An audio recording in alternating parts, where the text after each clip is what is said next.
आप सभी सुनने वालों को मेरा नमस्कार हो। इससे पहले मैंने आपको ईशावास्य उपनिषद का बारे में बताया था। आज मैं आपको केनोपनिषद के बारे में बताने जा रहा हूँ। यह 9 उपनिषद ब्रह्म ज्ञान के बारे में बताया जा रहा है। ब्रह्म ज्ञान को जानने वाला महापुरुष ज्ञानी कहलाता है। ज्ञानी ही भगवान ने सर्वोत्तम बताया है। लेकिन एक बात है कि जो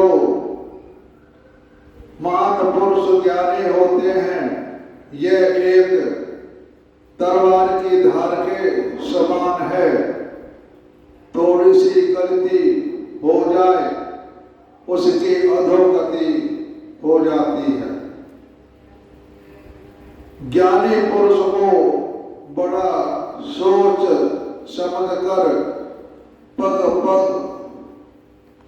को बड़े ध्यान से रखना पड़ता है, तभी वह सफल हो पाता है।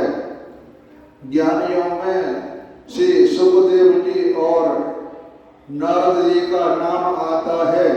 ये और सनका आदि कुमार जो 4 ब्रह्मा जी के मानस पुत्र हुए हैं, वो ही इस केनोपनिषद या 9 उपनिषद का व्याख्या करके ऋषि मुनियों को बता रहे हैं कि ब्रह्म ज्ञान क्या होता है। हमारे साधारण मनुष्यों के लिए सर्वोपरि भक्ति मानी जाती है। भक्ति हम जैसे मर्जी करते रहें, कोई हमसे गलत काम या गलत कोई रास्ता चला जाता है तो भगवान उसको माफ कर देते हैं। भक्ति में कोई दोष नहीं, जैसे मर्जी करो।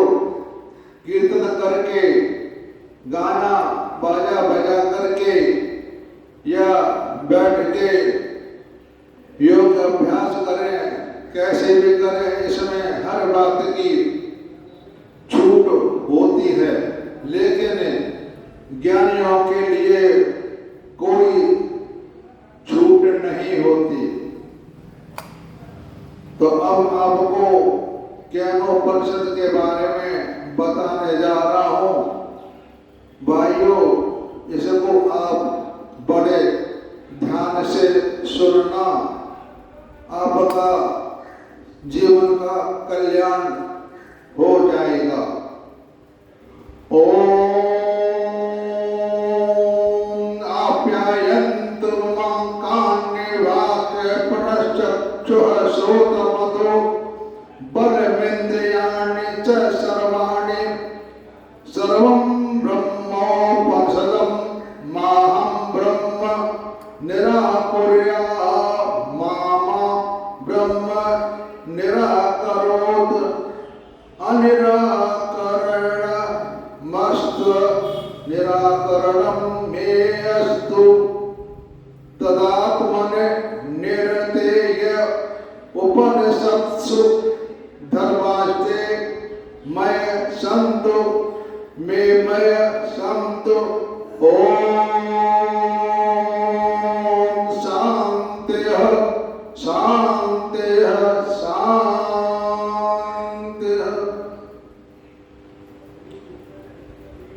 हे परब्रह्म परमात्मन, मेरे संपूर्ण अंग, वाणी,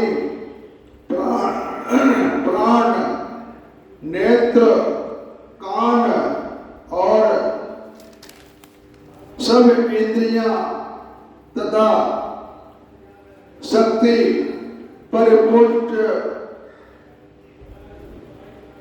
जो सर्वरूप उपनिषद प्रतिपादित ब्रह्म है, मैं इस ब्रह्म को अस्वीकार न करूं और ब्रह्म मुझको परित्याग न करे।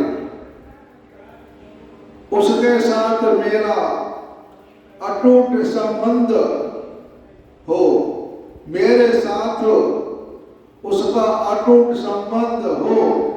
उपनिषदों में प्रतिपादित जो धर्म समूह है वे सब उस परमात्मा में लगे हुए मुझ में हो, वे सब मुझसे हो। हे परमात्मन, त्रिविध तापों की निर्वृत्ति हो। हम जो 3 बार कहते हैं शांति हो, शांति है, शांति है, इसका मतलब यह होता है कि दैहिक, दैविक, भौतिक इन तीनों के लिए हम ओम शांति है, शांति है, शांति है का उच्चारण करते हैं।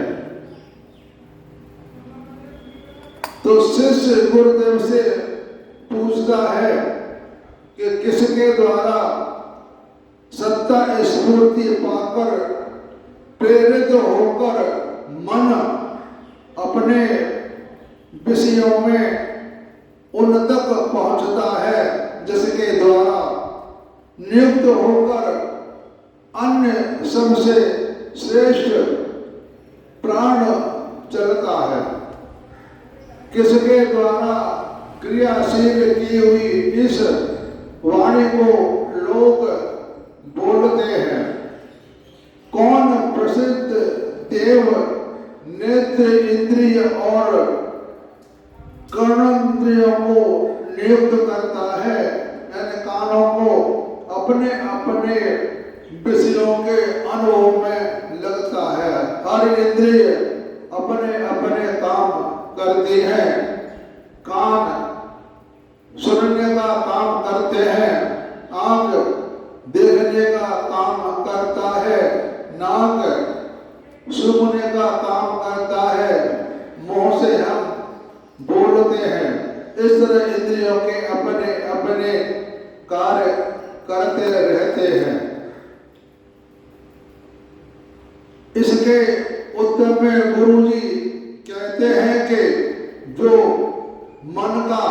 मन अर्थात कारण है, कारण की वजह से हमें शरीर मिलता है, प्राण का प्राण है, वाक इंद्रिय का वाक है, श्रोत इंद्रिय का श्रोत्र है और चक्षु यानी आंखें इंद्रिय का चक्षु है।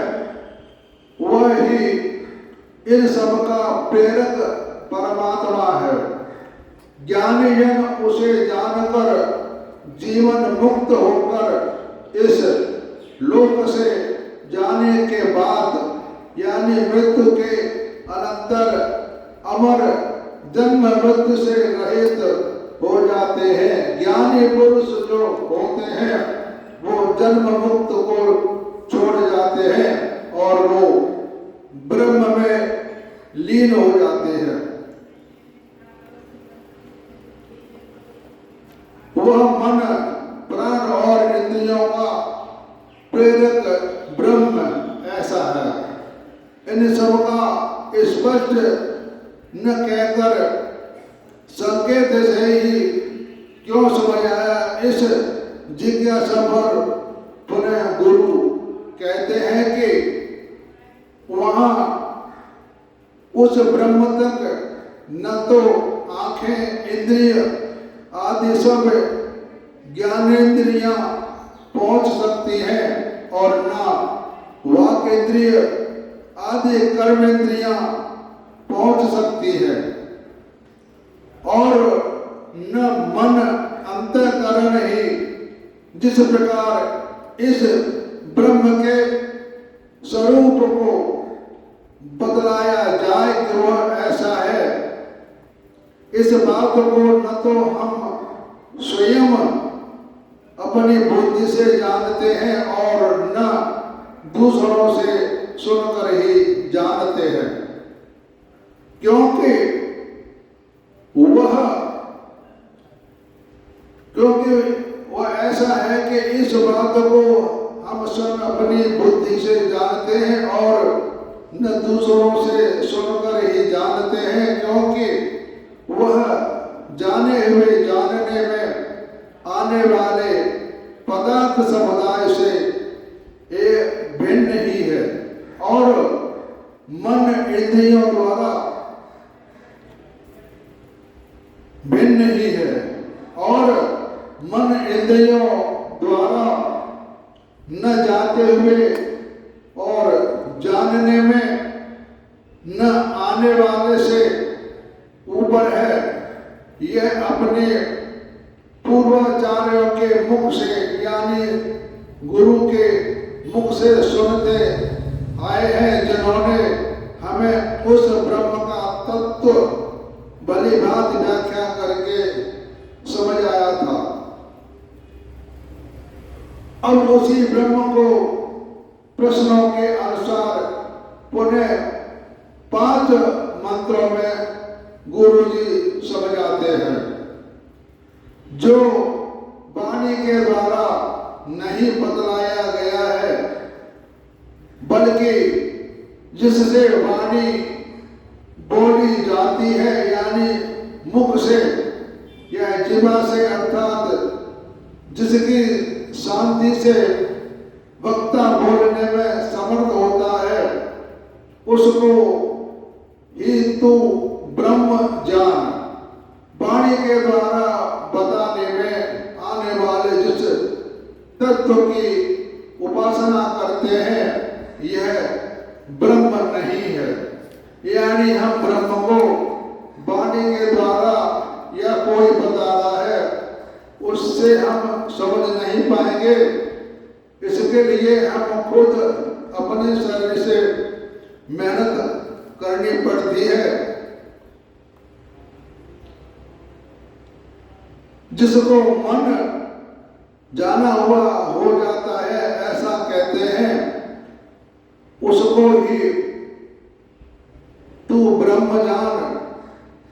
मन और बुद्धि के द्वारा जानने में आने वाले जिस तत्व की उपासना करते हैं, यह ब्रह्म नहीं है। जिसको कोई भी आंखों द्वारा नहीं देख सकता, ब्रह्म को हम आंखों से नहीं देख सकते। जिससे आंखें अपने विषयों को देखता है, उसको ही तू ब्रह्म जान। आंखों द्वारा देखने में आने वाले जिस दृश्य वर्ग की लोग उपासना करते हैं, यह ब्रह्म नहीं है। जिसको कोई भी कानों के द्वारा नहीं सुन सकता, बल्कि जिसको मन श्रोत इंद्रिय सुनी हुई है, उसको ही तू ब्रह्म जान। श्रोत इंद्रिय के द्वारा जानने में आने वाले जिस तत्व की उपासना करते हैं, यह ब्रह्म नहीं है। जो प्राण के द्वारा चेष्टा युक्त नहीं होता, बल्कि जिससे प्राण चेष्टा युक्त होता है, उसको ही तू ब्रह्म जान। प्राणों की शक्ति से चेष्टा युक्त दिखने वाले जिस तत्व समुदाय को उपासना करते हैं, यह ब्रह्म नहीं है। यदि तू यह मानता है कि मैं ब्रह्म को भली बात जान गया हूं, ये गुरुदेव महाराज जी अपने शिष्य को समझा रहे हैं कि तू अगर भली बात जान गया हूं, कोई कहे कि मैं ब्रह्म को जान गया हूं, निश्चय ही ब्रह्म का स्वरूप थोड़ा सा ही तू जानता है, क्योंकि पर ब्रह्म परमेश्वर जो स्वरूप तू है, इसका जो स्वरूप देवताओं में है, यह सब मिलकर ही अल्प है, मतलब थोड़ा सा ही है। इसलिए मैं मानता हूं कि तेरा जाना हुआ स्वरूप निसंदेह विचारने योग्य है। गुरुदेव के उपदेश पर गंभीरता पूर्वक विचार करने के अनंतर शिष्य उनके सामने अपना विचार प्रकट करता है। मैं ब्रह्म को भली बात जान गया हूं, यो नहीं मानता, न ऐसा ही मानता हूं कि नहीं जानता, क्योंकि जानता भी हूं, किंतु यह जानना विलक्षण है। हम शिष्यों में से कोई भी उस ब्रह्म को जानता है, वही मेरे उक्त वचन के अभिप्राय को भी जानता है। मैं जानता हूं और नहीं जानता, ये दोनों ही नहीं हैं। कि मैं कोई कहे कि मैं जानता हूं या नहीं जानता, तो ये दोनों ही नहीं हैं। अब श्रुति यानी वेद के श्लोक स्वयं उपर्युक्त गुरु शिष्य संवाद का निष्कर्ष कहते हैं। सो आप ध्यान से सुनो कि गुरु महाराज अपने शिष्यों को क्या समझा रहे हैं। कहते हैं कि जिसका यह मानना है कि ब्रह्म जानने में नहीं आता, उसका तो जाना हुआ है। जिसका यह मानना है कि ब्रह्म मेरा जाना हुआ है, वह नहीं जानता, क्योंकि जानने का अभिमान रखने वालों के लिए यह ब्रह्म तत्व जाना हुआ नहीं है। जिनमें ज्ञातापन का अभिमान नहीं है, उनका यह ब्रह्म तत्व जाना हुआ है, अर्थात उसके लिए यह अपरोक्ष है। यानी कहने का मतलब यह है कि जो ब्रह्म को जानता है, वह आपसे नहीं कहेगा कि ब्रह्म को मैं जानता हूं या नहीं जानता। यानी बड़ी वाणी के द्वारा वह ब्रह्म के बारे में नहीं बता सकता और ना ही आपको समझा सकता है।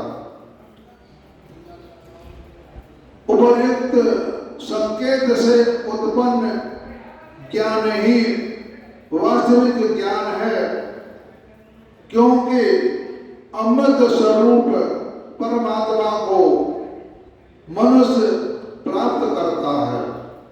अंतर्यामी परमात्मा से परमात्मा को जानने की शक्ति यानी ज्ञान प्राप्त करता है और उस ज्ञान से अमृत रूप पर ब्रह्म पुरुषोत्तम को प्राप्त होता है। अब उस ब्रह्म तत्व को इसी जन्म में जान लेना अत्यंत आवश्यक है। यह बतलाकर इस प्रकार उपसंहार किया जाता है कि यदि इस मनुष्य शरीर में जान लिया तब तो बहुत कुशल है, यदि इस शरीर के रहते रहते नहीं जान पाया तो महान विनाश है। यही सोचकर बुद्धिमान पुरुष प्राणों में परब्रह्म पुरुषोत्तम को समझकर इस लोक से प्रयाग करके अमर हो जाते हैं। हमारी रामचरितमानस में राम भगवान को पुरुषोत्तम राम से कहा गया है, क्योंकि हमारे राम परब्रह्म परमात्मा ही है। तो परब्रह्म परमेश्वर ने ही देवताओं के लिए उनको निमित्त बनाकर असुरों पर विजय प्राप्त की, किंतु उस परब्रह्म पुरुषोत्तम की विजय में इंद्र आदि देवताओं ने अपने महत्व का अभिमान कर लिया। वे यूं समझने लगे कि यह हमारी ही विजय है, यह जानकर एक हमारी ही महिमा है। जैसे रामायण में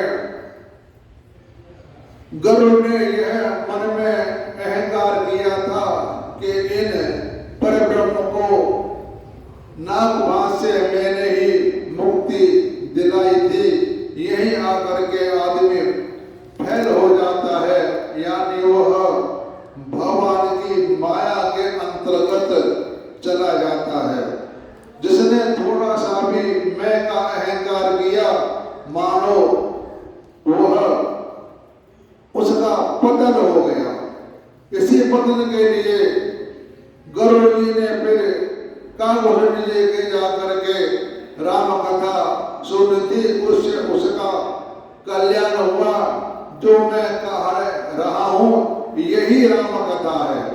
राम कथा का मतलब है ब्रह्म ज्ञान। जब गरुड़ जी को ब्रह्म ज्ञान प्राप्त हो गया था, तब उनका अहंकार समाप्त हो गया था। प्रसिद्ध है कि उस परब्रह्म ने इन देवताओं के अभिमान को जान लिया और कृपा पूर्वक उनका अभिमान नष्ट करने के लिए वो उनके सामने ही साकार रूप में प्रकट हो गए। जैसे हमारे राम भगवान साकार रूप में प्रकट होकर के आए थे और उन्होंने नारद जी को बचा लिया, क्योंकि वो विश्व मोहिनी के चक्कर में पड़ गए थे। शादी करने के लिए भगवान ने सोचा कि मेरा भक्त का सर्वनाश हो जाएगा, इसलिए उन्होंने अपने द्वारा नारद जी की शादी को रुकवा दिया था, यानी शादी नहीं करने दी। यह दिव्य यक्ष कौन है, इस बात को न देवताओं ने नहीं जाना। यक्ष का परिणाम मैं आपको देता हूँ।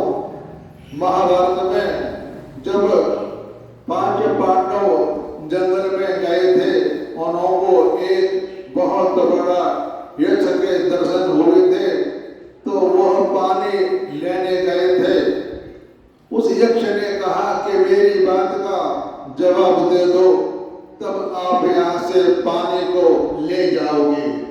यानी चारों पांडवों ने इस बात का बड़ा आश्चर्य किया और वो यहाँ आकर के फैल हो गए थे। यानी भगवान ने ज्ञानी पुरुषों को पतन से बचाने के लिए भगवान आकर के स्वयं रक्षा करते हैं।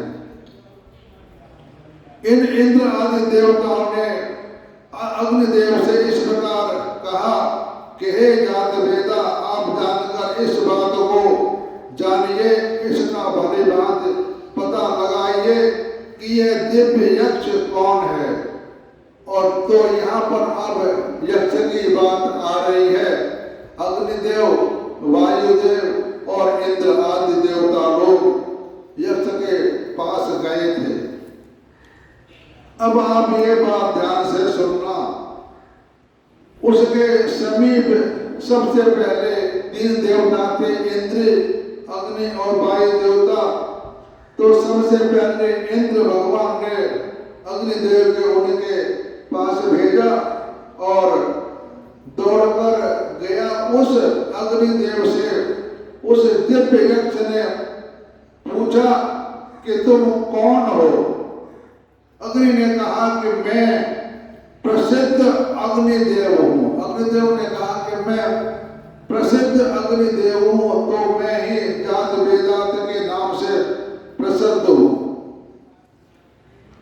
जब उन्होंने ऐसा कहा तो उस दिव्य यक्ष ने अग्निदेव के सामने एक तिनका रख दिया और कहा कि इस तिनकों को जला दो।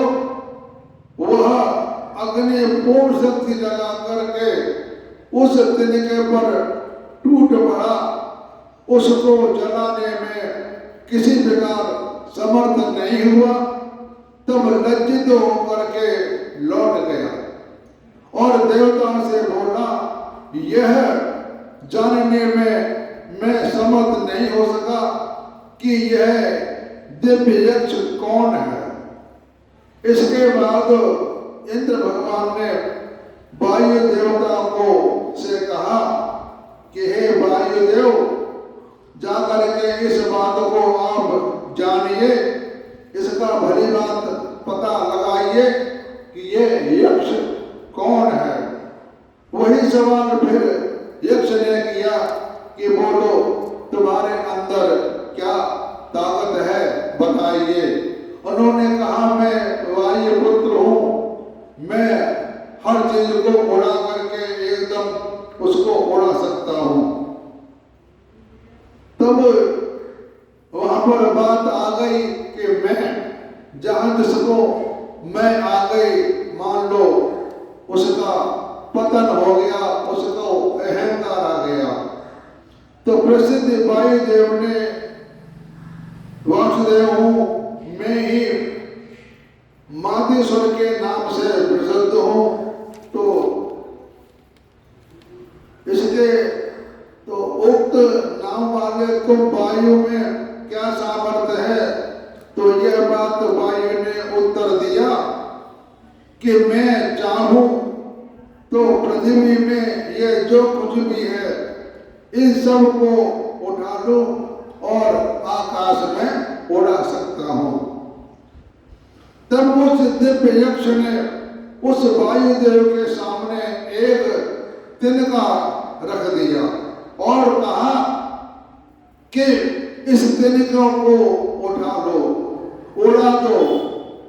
वह पूर्ण शक्ति लगाकर उस तिनके पर झपटा, परंतु उसको उड़ाने में किसी प्रकार भी समर्थ नहीं हुआ। तब लज्जित होकर के लौट गया और देवताओं से बोला, यह जानने में मैं समर्थ नहीं हो सका, यह दिव्य यक्ष कौन है। इसके बाद इंद्र से देवताओं ने कहा कि हे इंद्रदेव, इस बात को आप जानिए, भली बात पता लगाइए, यह यक्ष दिव्य यक्ष कौन है। तब इंद्र ने कहा, बहुत अच्छा, और उस यक्ष को और दौड़ कर गए, परंतु वह दिव्य यक्ष उसके सामने से अंतर ध्यान हो गए। जब इंद्र की बारी आई तो यक्ष वहां से अंतर ध्यान हो गए। तब वे इंद्र उसी आकाश प्रदेश में यक्ष के स्थान पर ही अतिशय सुंदरी देवी उमा के पास आ पहुंचे, हिमाचल कुमारी उमा। जब वहां से यक्ष अंतर ध्यान हो गया, उस स्थान पर हिमाचल कुमारी उसके पास आ पहुंची, यानी पार्वती मैया। तो उससे यह बोले देवी यह दिव्य यक्ष कौन था? इंद्र ने कहा कि यह माता दिव्य यक्ष कौन था? तो उस भगवती उमा देवी ने स्पष्ट उत्तर दिया कि वे तो परब्रह्म परमात्मा हैं। तो उस परमात्मा की ही इस विजय में तुम अपने महिमा मानने लगे थे।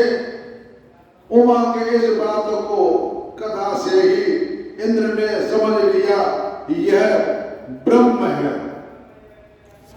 तो इसके बाद इसलिए ये तीनों देवता जो कि अग्नि, वायु, इंद्र नाम के प्रसिद्ध हैं, दूसरे चंद्रमा आदि देवों की अपेक्षा मानो अतिशय श्रेष्ठ है।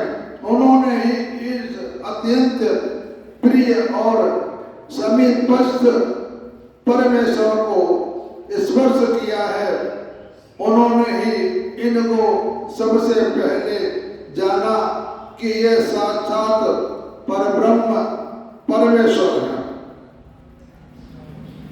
इसलिए इंद्र दूसरे देवताओं की अपेक्षा मानो अतिशय श्रेष्ठ है, क्योंकि उसने इन अत्यंत प्रिय और समीपस्थ पास में जाकर के परमेश्वर को उमा देवी से सुनकर सबसे पहले मन के द्वारा स्पर्श किया, यानी मन से उन्होंने समझा।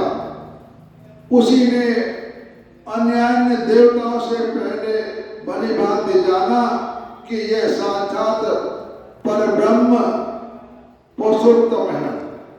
उस ब्रह्म का यह सांकेतिक उपदेश है जो यह बिजली का चमकाना सा है, इस प्रकार जो नेत्रों का झपकाना सा है, इस प्रकार यह आदिदेविक उपदेश है।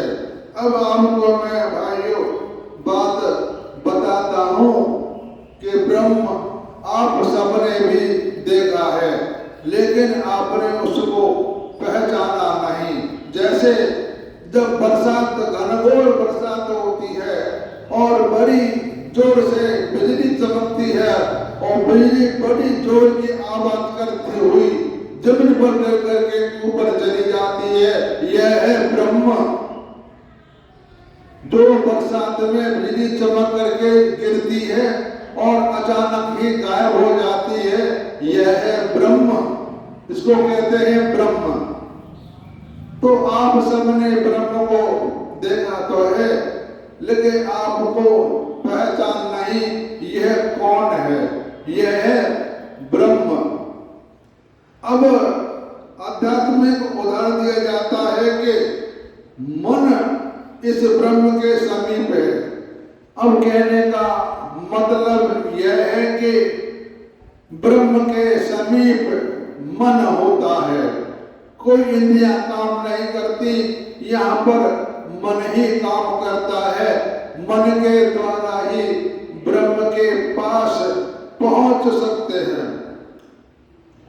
इस ब्रह्म को निरंतर अतिशय प्रेम पूर्वक स्मरण करता है और इस मन के द्वारा संकल्प अर्थात उस ब्रह्म के साक्षात्कार की उत्कट अभिलाषा भी होती है। वह परब्रह्म परमात्मा प्राणी मात्र का प्राण भी होने के कारण नाम से प्रसिद्ध है। वह आनंद घन परमात्मा प्राणी मात्र की अभिलाषा का विषय और सबका परम प्रिय है। इस भाव से उसकी उपासना करनी चाहिए। यह जो भी साधक उस ब्रह्म को इस प्रकार उपासना के द्वारा जान लेता है, उसको निसंदेह संपूर्ण प्राणी सब ओर से हृदय से हैं, अर्थात वह प्राणी मात्र का प्रिय हो जाता है। तो कहते हैं कि हे गुरुदेव, ब्रह्म संबंधी रहस्यमयी विद्या का उपदेश कीजिए। तो शिष्य अपने गुरुदेव से कह रहे हैं कि हे गुरु महाराज, अब आप ब्रह्म संबंधी रहस्यमयी विद्या का उपदेश कीजिए। इस प्रकार शिष्य के प्रार्थना करने पर गुरुदेव कहते हैं कि तुझको हमने रहस्यमयी ब्रह्म विद्या बतला दी, तुझको हम निश्चय ही ब्रह्म विषयक रहस्यमयी विद्या बतला चुके हैं। इस प्रकार तुम्हें समझना चाहिए। उस रहस्यमयी ब्रह्म विद्या के तपस्या, मन इंद्रियों का नियंत्रण, कर्तव्य पालन, ये तीनों आधार हैं। वेद उस विद्या के संपूर्ण अंग हैं, अर्थात वेदों में उसके अंग प्रत्यंगों का सविस्तार वर्णन है। सत्य स्वरूप परमेश्वर उसका प्रातव्य है। कोई भी इस प्रसिद्ध ब्रह्म विद्या को पूर्वोक्त प्रकार से भली भांति जान लेता है, समस्त पाप सबको नष्ट करके अविनाशी असीम सर्वश्रेष्ठ परम धाम में प्रतिष्ठित हो जाता है। तो यह ऊपर यह मैंने आपको ब्रह्म बारे में बता दिया। यह 9 उपनिषद से लिया गया है। अब मैं इसके बाद अगला वीडियो बनाऊंगा, क्योंकि अगर एक ही वीडियो बनाता चला गया तो वीडियो बहुत लंबी हो जाएगी और देखने और सुनने में लोग कतरा जाएंगे। अब आप सभी को मेरा नमस्कार हो। अब और आप सब सुनने का धन्यवाद। आप सबको मेरा नमस्कार।